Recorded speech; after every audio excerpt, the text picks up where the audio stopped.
नमस्कार मित्रांनो, स्वागत आहे तुमचं आपल्या यूट्यूब चॅनलमध्ये निलेश जाधव व्लॉग्स। तर आज आपला खेडमध्ये दुसरा दिवस आहे। काल आपण रसाळगडला गेलो होतो, तर आज आपण चाललोय महिपतगड आणि जमलंच तर सुमारगड पण करणार आहे। सो आता आपण इथून निघालोय कुडोशीवरून। अर्धा तास दाखवतंय मॅपवर।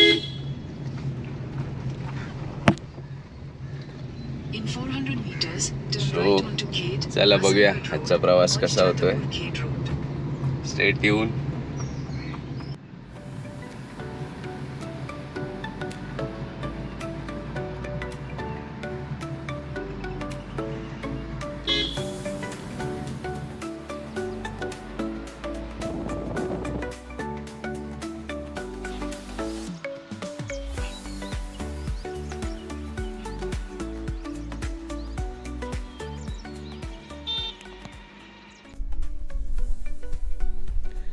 हे वाडी बेलदार गाव आहे। पण तिथे खाली गाडी पार्क केले। ते गावातूनच वर यायला रस्ता येतो। त्या टाक्या आहेत। तिथून पुढे आपल्याला एक विहीर लागते। विहिरीच्या डाव्या बाजूला गेलं की इथून महिपतगड चढायला जवळपास एक अर्धा ते पाऊण तास लागतो वाडी बेलदार पासून। नमस्कार मित्रांनो, आपण आता आपला महिपतगडचा ट्रेक चालू केला आहे। सो आपण सकाळी लवकरच निघालो होतो कुडोशीवरून। तर आपण जाताना थोडा रस्ता चुकलो मॅपवर आणि त्याच्यामुळे थोडा वेळ लागला। पण आपण आता वाडी बेलदार गावात गाडी पार्क केले आणि वाडी बेलदार गावातून अर्धा ते पाऊण तासात हा ट्रेक होतो। आज आपण जो चाललो आहे महिपतगड, तर महिपतगडाचं वैशिष्ट्य म्हणजे या गडाला 6 वेगवेगळे दरवाजे आहेत। कोतवाल दरवाजा आहे, यशवंत दरवाजा आहे, पुसाटी दरवाजा आहे, असे 6 वेगवेगळे दरवाजे आहेत। किल्ल्याचा पसारा खूप मोठा आहे। वर खूप विस्तीर्ण पठार आहे। जवळपास 110 ते 120 एकरचा किल्ल्याचा वरचा पसारा आहे। वर पारेश्वराचं एक मंदिर सुद्धा आहे, शिवलिंग आहे, तो आपण सगळं बघूया। जाताना या अशा मार्किंग सुद्धा केलेले आहेत। सो आपण जाऊया। आता सकाळचे 8:30 वाजले आहेत आणि महिपतगडाचा घेरा मोठा असल्यामुळे त्याला दहिवली गावातून सुद्धा जाता येतं। तिथून जवळपास एक 2 ते 2.5 तासाचा ट्रेक आहे दहिवली गावातून। तिथून सुद्धा लोक जातात आणि आपण तिथेच गेलो होतो, पण आता तिथे गावात कोणी अवेलेबल नव्हता आणि गावकऱ्यांकडून माहिती मिळाली की खूप ढोरवाटा वगैरे आहेत आणि आता तिथे कोण जात नाही मोस्टली। सो त्याच्यामुळे तिथे नका जाऊ म्हणून मग परत आलो। आणि मांडवे म्हणून गाव आहे, मांडवे गावातून वाडी बेलदारला यायला गाडी रस्ता आहे।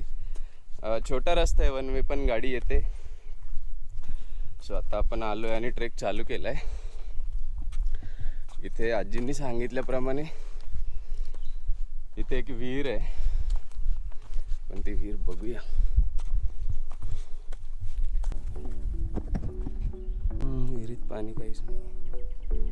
विहीर आहे खाली। आजींनी आपल्याला रस्ता सांगितला होता की पाण्याच्या टाक्या आहेत, तिथून वर जा आणि तिथून विहीर लागेल, विहिरीकडून डाव्या बाजूला जा। सो आता बघूया आपण किती वेळ लागतोय।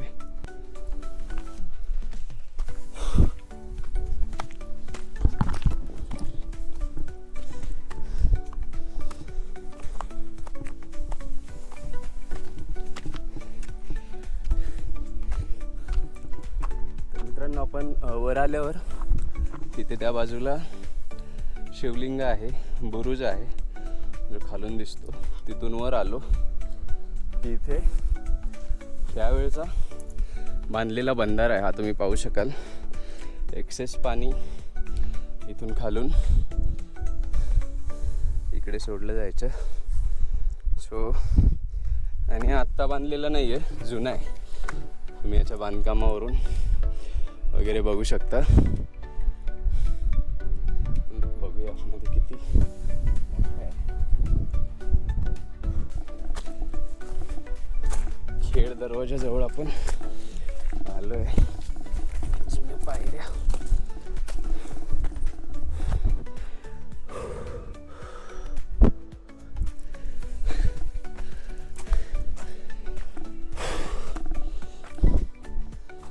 खेड दरवाजा.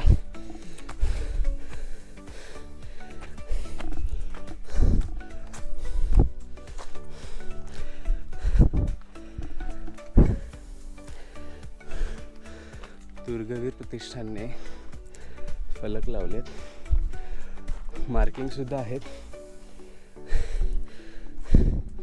जुन्या काळी इथे असं प्रवेशद्वार.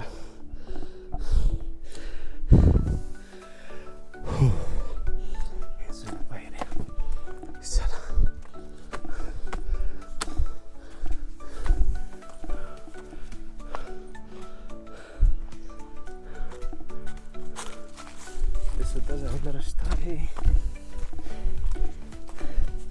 पण पूर्णपणे पडलेला आहे, त्यामुळे इकडूनच जाऊया आपण.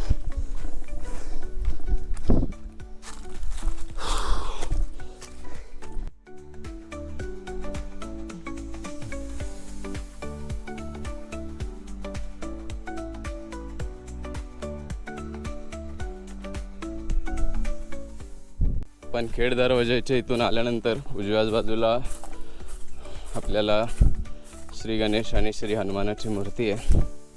तिथून आता आपण पुन्हा खाली चाललोय पारेश्वर मंदिराकडे किंवा किल्ल्याच्या इतर भागाकडे. इथे सुद्धा आपल्याला किल्ल्याचे बघा जुनं चौथरा दिसतंय. इथेच बांधकाम इथे असण्याची, इथे पूर्वी इथे बांधकामच असेल. इथे सुद्धा पाहू शकतो आपण.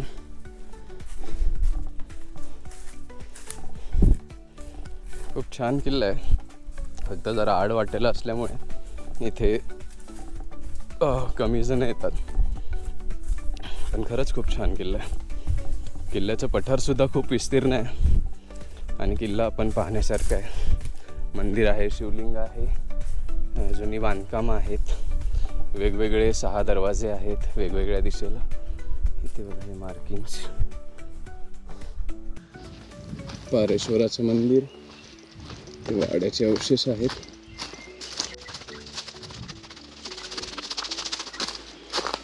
जुन्या वाड्याचे अवशेष. वाड्याच्या साईजवरूनच आपल्याला कळत असेल की किती मोठं बांधकाम.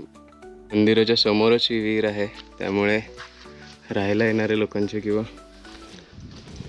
इथे येणाऱ्या लोकांची पिण्याच्या पाण्याची सोय होऊन जाते. इथे आपल्याला काही जुने अवशेष, समाधीशिळा वगैरे दिसत आहेत. समाधीशिळा.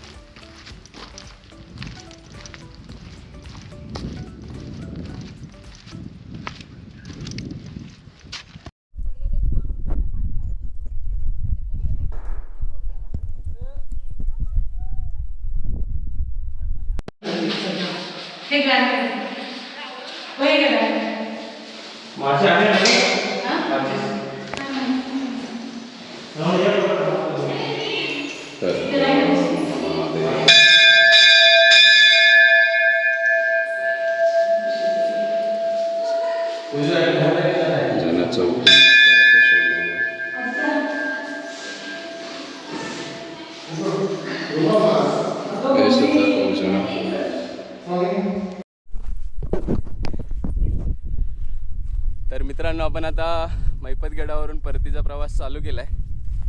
सो आपण वाडी बेल्लारमध्ये उतरूया. किती वेळ होतोय बघूया आणि थोडं फ्रेश होऊन पाणी वगैरे पिऊन जरा न्याहारी करून जर शक्य झालं तर सुमारगड पण आजच करूया.